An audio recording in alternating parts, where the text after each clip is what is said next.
So last month, I had this amazing whole cloth quilt come through my social media feeds. It's just gigantic. I've never seen a quilt this large. It was designed and quilted by Carolan McCandless as a fundraiser for her quilt guild. And today she's going to share how it all came to be. So grab your sewing and a cup of tea, and here's my interview with Carolan McCandless. Welcome, Carolan, to the show. Whereabouts in the world are you coming to us from? Lebanon, Tennessee, which is right outside of Nashville, Tennessee. Yeah. Are you originally from that area? No, I'm from the north. Yeah, I was born and raised in the north, near Chicago.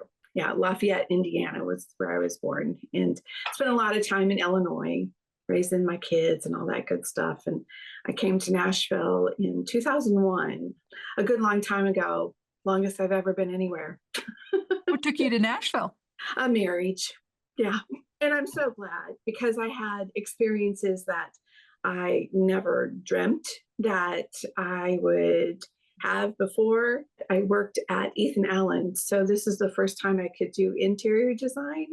And I did that for like 10 years and I just loved it. It was blooming. It was so much fun. Yeah. I understand that you once managed a Joann's store. Was that challenging, just to not spend all your money on crafts?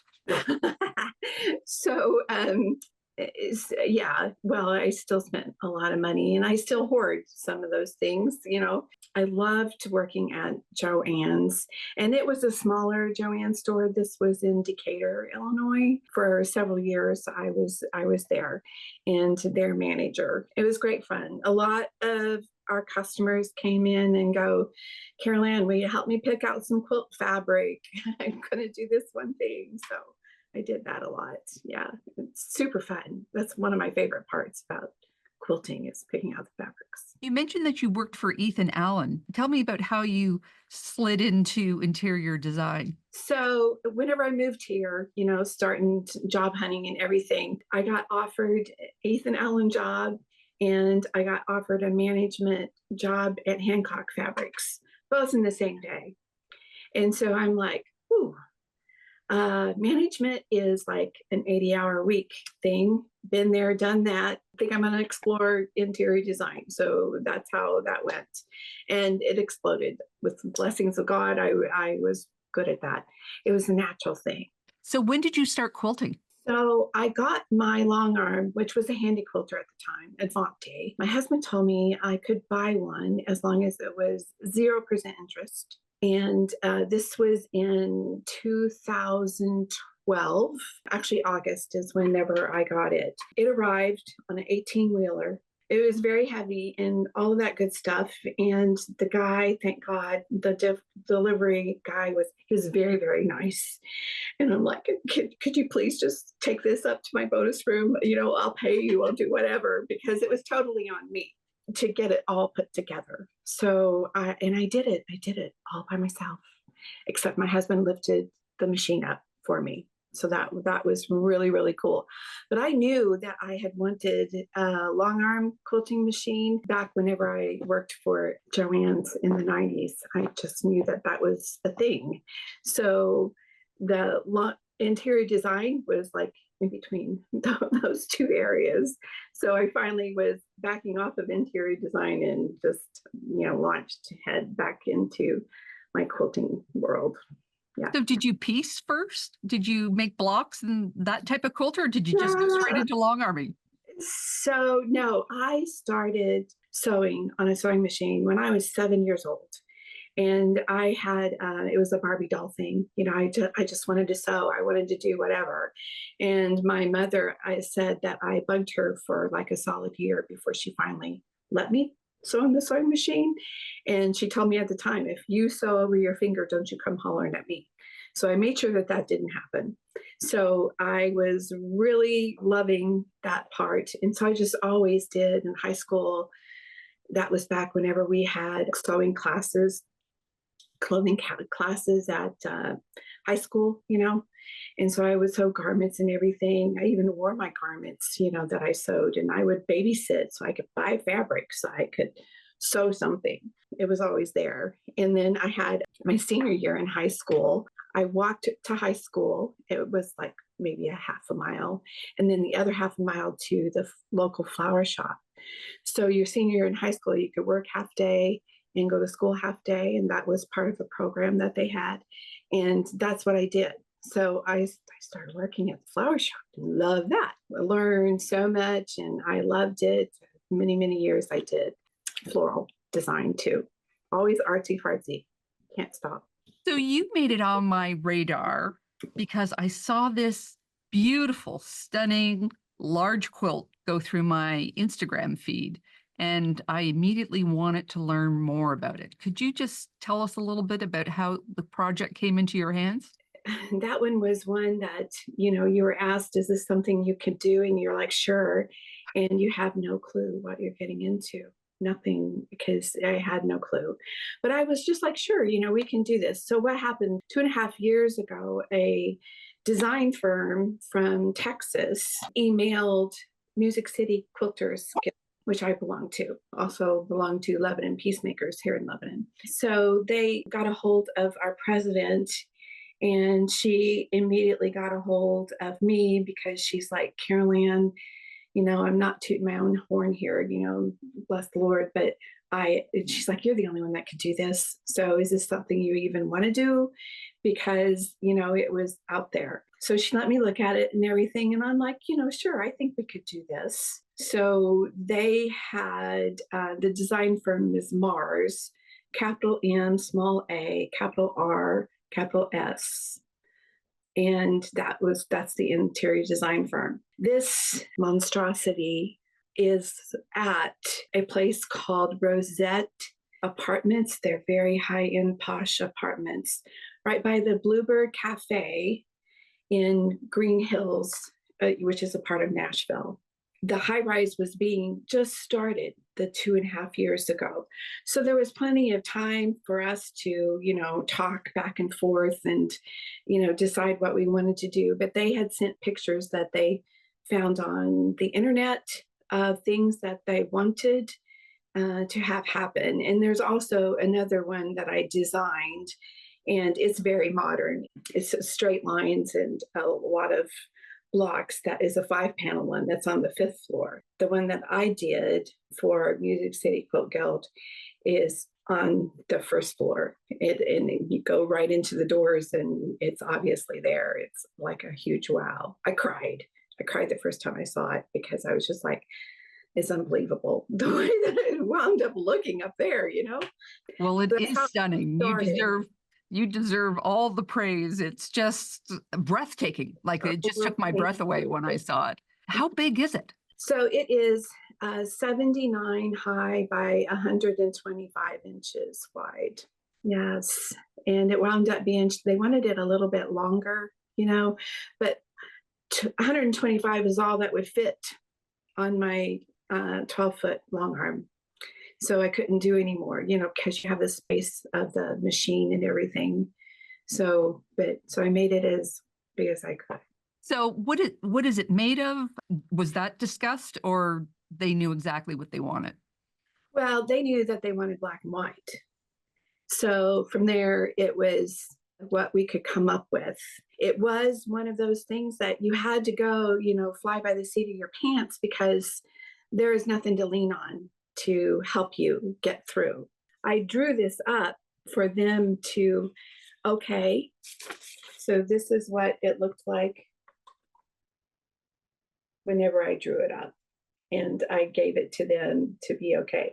As you can see, it's on graph paper. So that's how I got started. And it's darker because that's the area that they wanted to be put up on the screen. So what you saw up there is very much like this. So that design you did by hand on graph paper? Correct. Wow. How did you translate that into a design? Like you've got beautiful big circles. Is that freehand, or did you have rulers to work with? So yeah, they had to be perfect.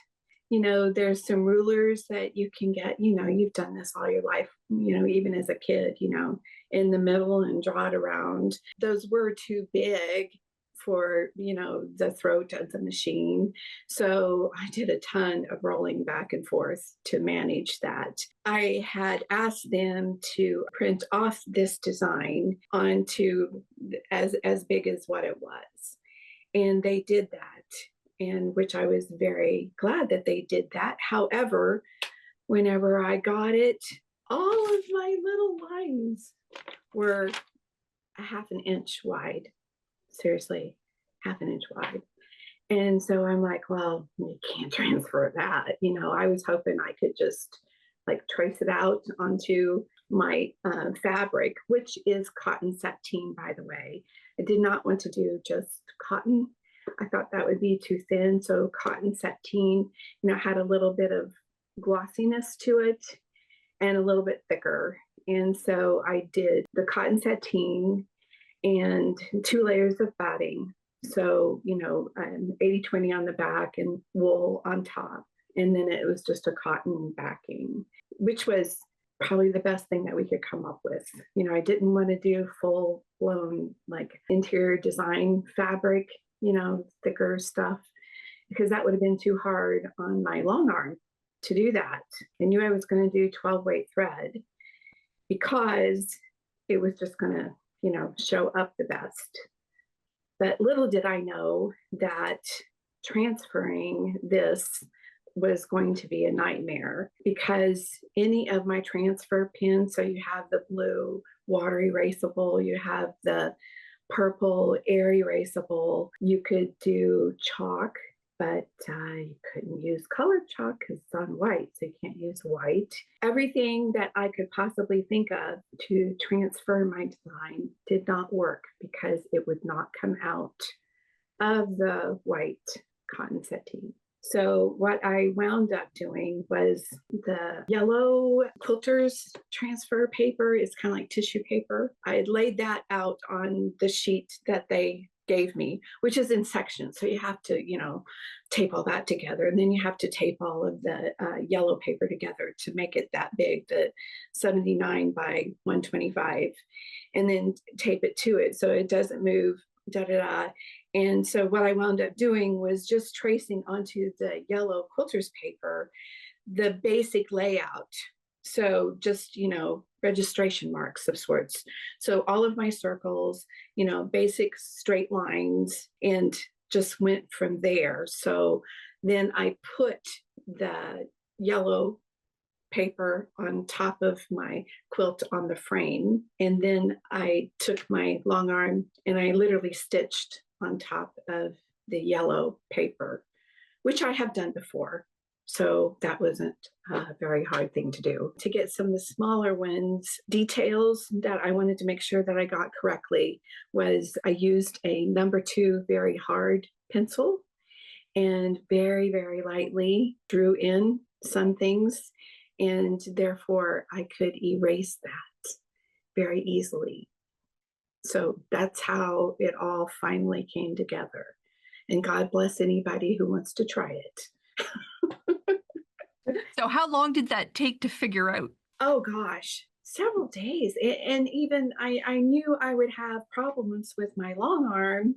Again, it's an Innova M24, and I do love my Innova. But I knew I was going to have problems with the 12-weight thread. One, because I'd never, ever used 12-weight thread. I've done a lot of quilting for Jane Sassaman in the past, and she had asked me to use a double. I use glide 40 weight. And so she'd asked me to use a double thread because, all of her designs, she likes that thread look a lot.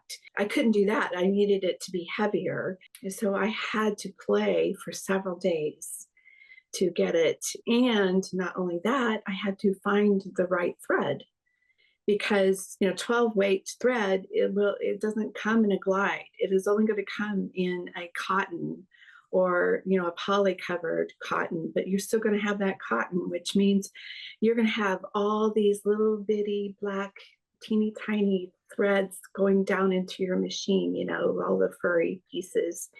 So for every bobbin, I had to stop halfway through and clean out my machine, the casing, clean all that out, blow, and then put it back in, start again, and then do the same thing at the end of every bobbin. And no, I don't know how many bobbins it took, because I was afraid to hear what that amount was, right? But I did use 50 weight in the back.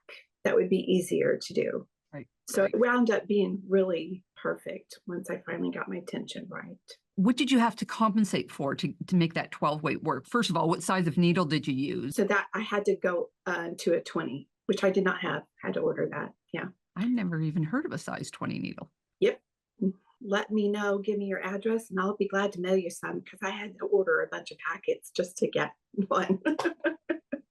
Yeah. Did you go through a lot of needles? Nope. Machine did a really great job with it.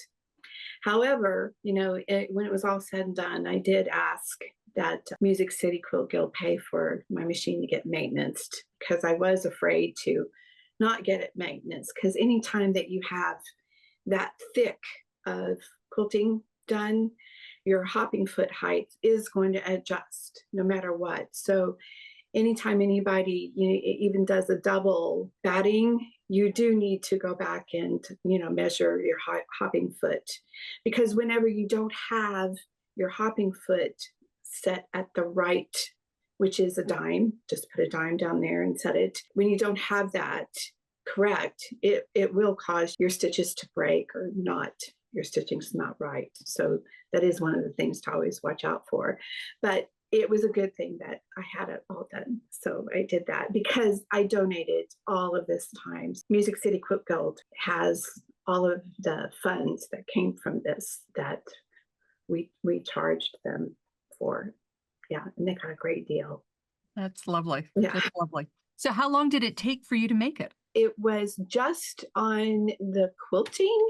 I did calculate those hours, and it was 105 hours just for the quilting.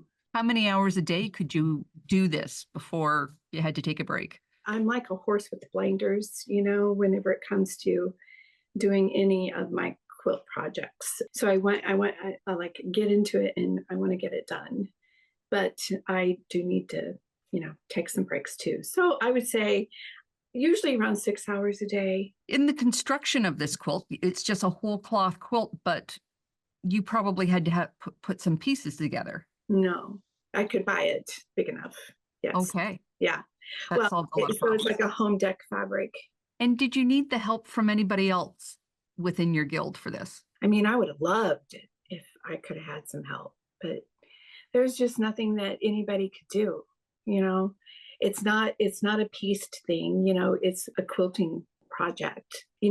As well as I do. Anybody who quilts, usually there's just the one person quilting, and then the design and all of that. And we kept, Music City, our guild, involved in it, just to tell them where it's at and all of this good stuff. Did the client want updated photos as you were making it, or once the design was approved, they just waited for the final? One of the interior design ladies, she was really sweet, Kim, I would show her updates just so that she knew I was working on it. And what it was looking like and everything. So they were so very happy. And actually, they're in awe, as well as everybody else, myself included, how it performed, up there on the wall. It just is amazing. And I hope that others will maybe try to do something of their own, because my take on it is, like, I have one quilt that I got appraised, and it was something that I, made up the design and everything. And I had it appraised. It's worth $1,700, right? And I'm like, how many of us go out there and buy a oil painting or acrylic painting for $1,700? We don't do that, right? For the most part. Some people probably do. But I'm saying this to say that your quilt is just as beautiful and wonderful as any oil painting, and it's probably even worth more money than what you think. So get it appraised and go from there. Now, I would love to get this appraised, but it's not mine anymore. When, as you were working on it, did you feel you were out of the woods? Like, which your vision was coming and you were excited by your results? Yeah, well, usually at the end of every quilt, I get down on my knees and I thank the Lord. I'm so glad it's done. And I pop up and move on to the next one. But at the end, whenever it was finally done, yeah, this was the icing on the cake. I've told my kids this is your mom's legacy. That's it. So I did get to take them when they came for Thanksgiving, because a couple of my kids live not close to me, so they come home for Thanksgiving and we celebrate Christmas too with them. So we all got to go downtown and look at it together. I'm sure their eyes were. It's kind of like, geez, Mom, never thought you'd do anything like this, right? Oh, they've gotten plenty of quilts from me. It's one of those things. Did you have to do anything special in hanging the quilt? Like, how are you keeping the corners? That was all Like, on the company. okay. The woodworking guys, whatever. So the size, I already told you. So they literally made a frame. So it's very much like a canvas covered, but the depth of the frame was, much wider. I want to say it's like 4 inches or so. Tightly fit. I mean, it was just like, how you stretch on a canvas. It was like very much stressed onto the whole thing. Yeah. So did you finish the edges or you left it for them to finish? Left it raw. Yeah, because they weren't sure exactly how they were going to put it on. And it looks amazing. Yeah. It does. It does. I can see myself going to Nashville and kind of knocking on the apartment window saying, can I just come in and look at this? In that Rossetti apartment area, they're trying to get people to rent or buy those apartments, on the high-rise part. So they have all of that area finished. But like the first level, which is going to be some like restaurants and some stores or whatnot, those are not finished yet. They should be finished in like a year. But you can go into the lobby where this is at and see it, but there's always like a management person there that can not let you go any further. Now you mentioned the second quilt. You designed it, but you didn't make it. This is the long one. I think you said it was on the 5th floor. Yes, you made ma'am. that one. So I designed it, but I also did this on graph paper and I drew it up several times and then it finally came out to, if you can see, like this. This is what it looks like. This is a 5-panel thing. So, and this is on graph paper as well. Can you see that? Yeah. See, it's graph. So what I did, this is all little pieces of construction paper. Once I drew it onto my, original like this, I went to this because there's 5 panels here. And that way we could, by the lines on the back, the 1/4 inch turned into 1 inch to the full size that they wanted for this. And so then they could separate out the pieces, the girls, and do it in the 5 sections. And then so we had what I call blockheads. So we had 5 blockheads.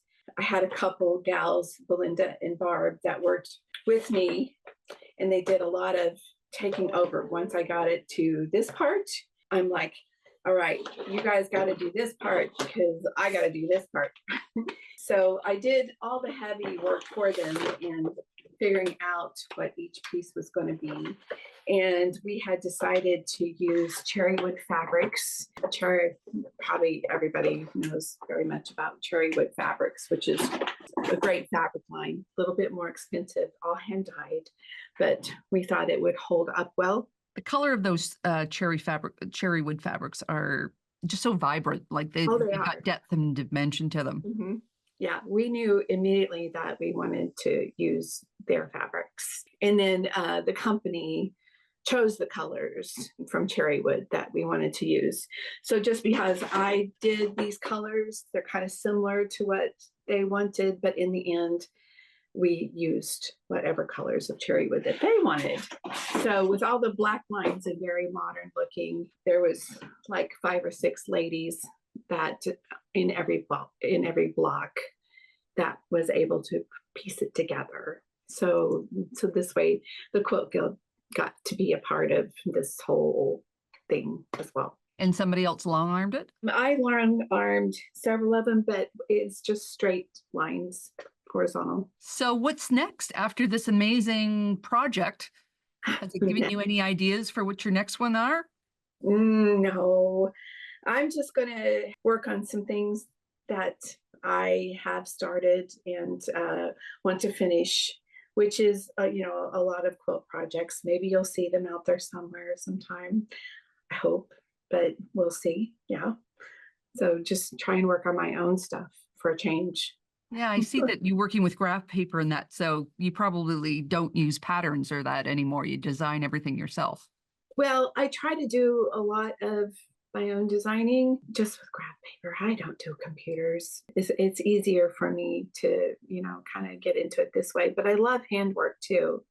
So I do a lot of, the wool applique or just hand applique. And I've used awesome hand applique patterns out there that are just fabulous. I sit at night with my husband in front of the TV because I have to have something in my hands. Yeah. And there you go. Tell me about this beautiful quilt behind you. This is a Laura Heine, which, thank God, remember how I said we got the money to get some, she's going to come in a couple of years to Music City Quilt Guild. And this is one of her patterns. It's how she does it. All of these flowers, etc., are from your own stash. You pick out from your own stash. So it took me back to my floral days. And so I got to design around it. And then all of this is hand embroidered on every flower. And then this is my quilting behind here. So lots of fun. I love, love, love like the Tim Holtz fabrics with all the writing and stuff. Yes. I'm so attracted to his fabrics all the time. Mm-hmm. Ephemera is just so, I don't know why it touches me, but it just brings back so many memories. Well, that's my other passion is junk journaling. I love to junk journal. So that's a lot of fun. You talk about playing with ephemera, tons of fun there. Yes. Well, he does a lot of work for scrapbooking and things like that too, doesn't he? Yep. In fact, I think he's bigger in that than he is in fabric. Yes. Yes. So just amazing talent. Amazing. Yeah. Everything he did. So if someone out there thinks they want to quit their day job and become a full-time longarmer, what are some points or advice that you could give? One, make sure that's what you want to do. So I've quilted for others practically this whole time. My first year that I had my long arm, of course, it looks horrible when you start out. You got to put in the work if you're going to be a custom long armor. That's all that I am, is a custom long armor. Nothing's computerized. You can do the paper behind the pantograph stuff, which is great. But I wanted to make my own feathers. I wanted to do my own work. So for a solid year or so, I just worked on my designs, which is a muscle memory thing. And how I said, sit in front of the TV and, it was pad and paper for a year. And I just drew, because it's a muscle memory. It's going to come out on your design work. You got to put in the time if you're going to be a good feather person. Yes. But if you want to make money, you have to make money. You need to really do some sort of computerized work, because this takes too much time, and you'll never get, you're not going to make a living. So if you need to make a living, you could do both. I have some friends who have a couple of long arm machines, but investing in a long arm is like investing in a new car. It's not cheap either. So the passion's really got to be there to make it work. How techie are you with your long arm? Can you make repairs yourself? Pretty much. I've just done it long enough. And of course, working with Accomplished Quilting, that has helped steer me in the right direction. A bunch of us long armers, would all meet just like our own little guild, and we could share and learn a lot of things.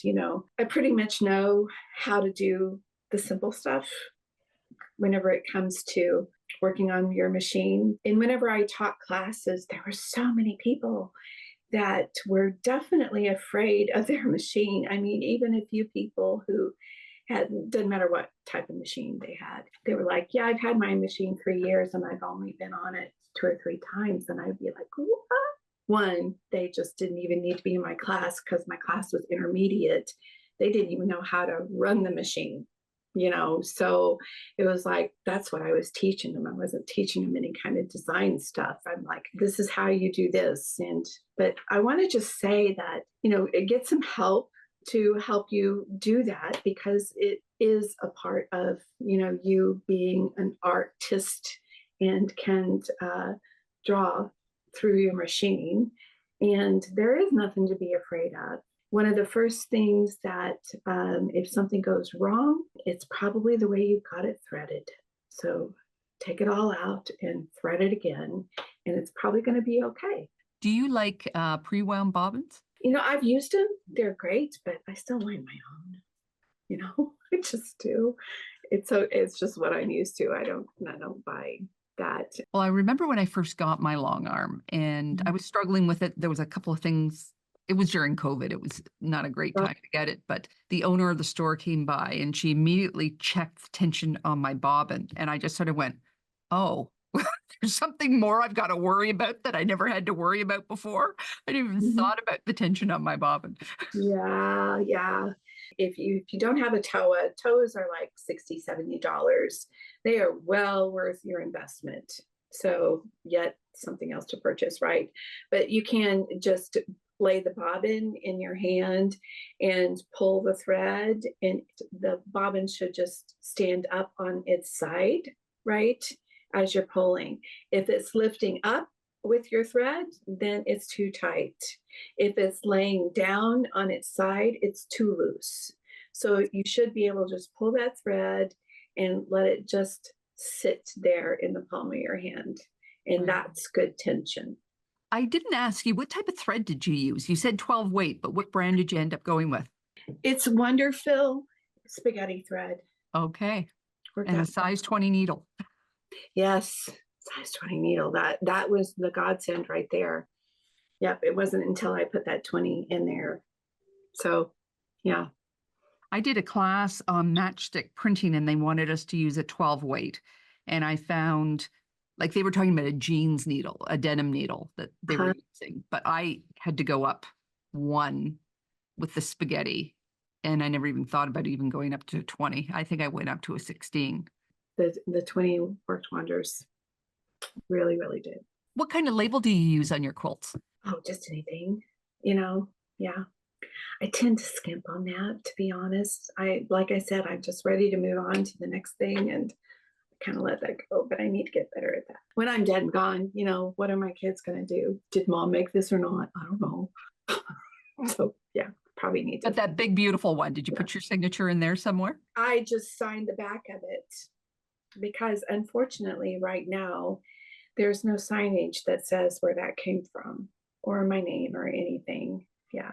So maybe they'll put something out eventually. It would be nice, but if not, we know it's there. Do you speak to guilds or do you have a class that you teach? I have taught classes. The opportunities are, just here and there. I have spoken to guilds before. Yes, it's just I haven't had very much opportunity and still quite the newbie whenever it comes to all this. So there you go. You're doing very well. So I don't know.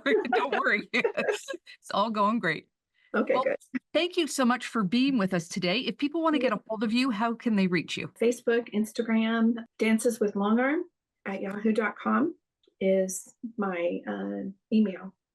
danceswithlongarm@yahoo.com. It's exactly like it sounds. And how did you come up with that name? It's lovely. Because whenever I was teaching classes, I would try to stress to my students that you just need to relax and dance with your long arm. So that's why I tried to get it across to them that, forget the tension, just relax, lower those shoulders. Because if you're doing this, you're going to get tired. Lower the shoulders, relax, and just kind of move your body along with the machine, not just move the machine. So therefore, like Dances with Wolves, Dances with Longarm. Thank you so much for your time. I've thoroughly enjoyed talking to you about your special projects. I'm going to look forward to seeing more in the future. Oh, sweet of you. It was my pleasure. And I hope that you all just, bloom.